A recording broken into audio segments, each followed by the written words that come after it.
Bismillahirrahmanirrahim. Assalamualaikum warahmatullahi wabarakatuh. Syukur alhamdulillah kita bisa berjumpa lagi di channel ini. Sholawat dan salam selalu dan tetap tercurahkan kepada junjungan kita Nabi besar Muhammad sallallahu alaihi wasallam.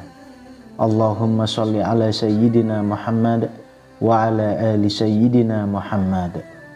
Harapan dan doa saya semoga saudaraku semuanya selalu diberikan kesehatan, dilapangkan rezekinya, diampuni dosa-dosanya, dan dipanjangkan umurnya. Amin ya rabbal alamin.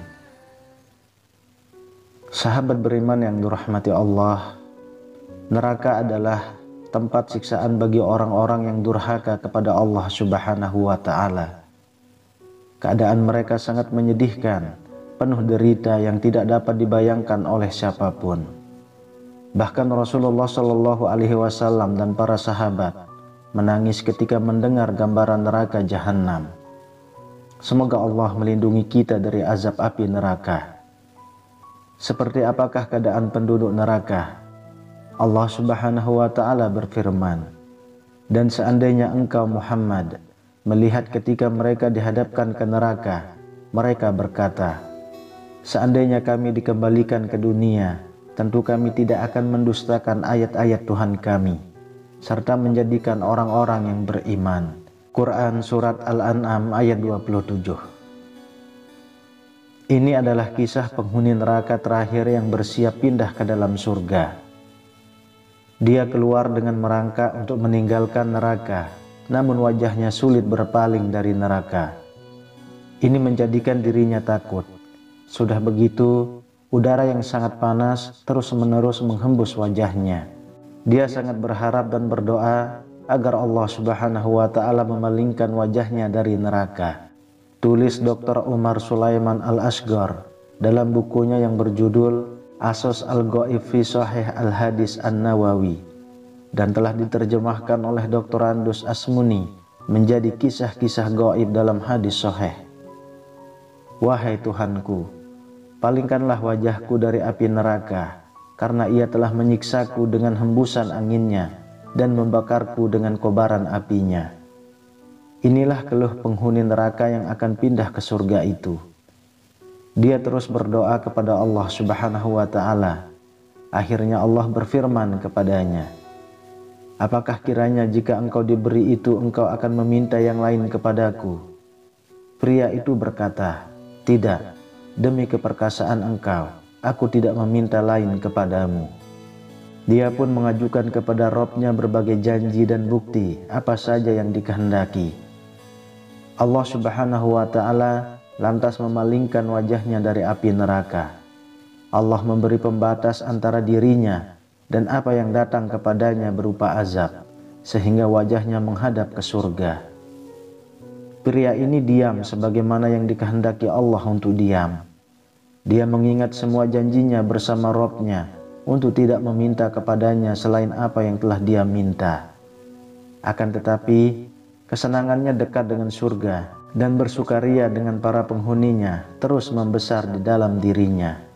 Hal itu terus saja demikian, sehingga mendorongnya berdoa kepada Rabb-Nya seraya memohon kepadanya sudi kiranya mendekatkan dirinya ke pintu surga.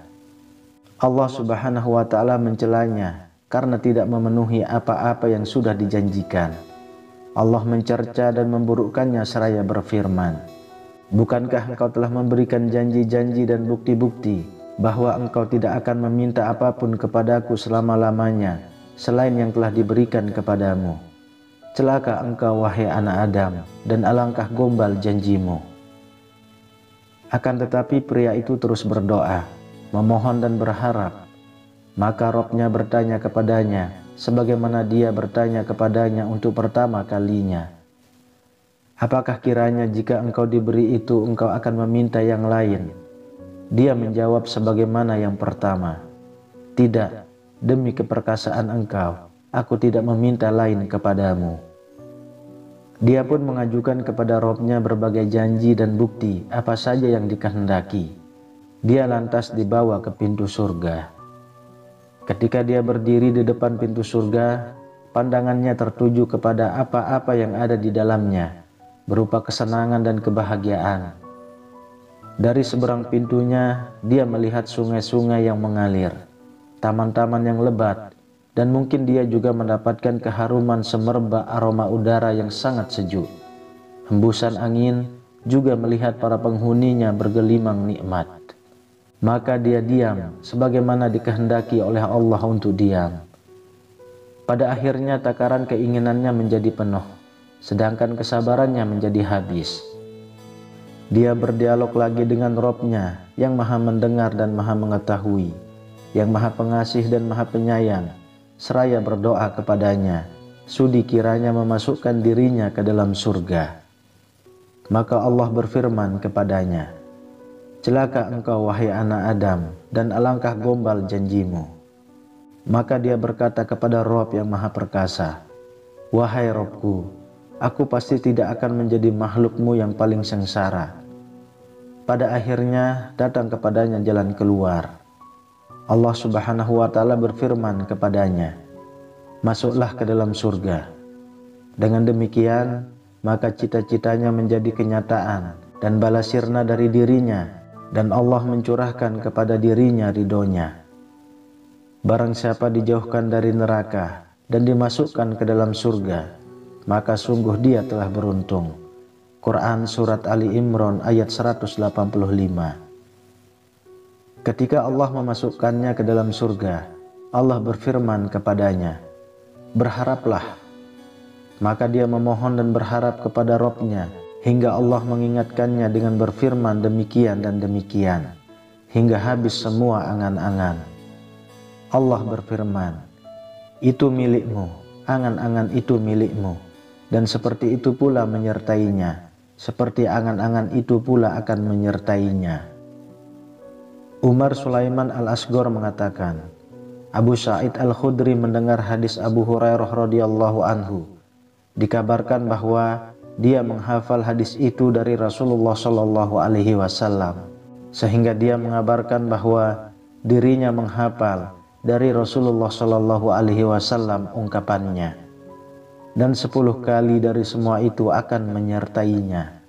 Wallahu a'lam bishawab. Demikian yang bisa saya bagikan, semoga bermanfaat untuk kita semua. Amin ya rabbal alamin. Assalamualaikum warahmatullahi wabarakatuh.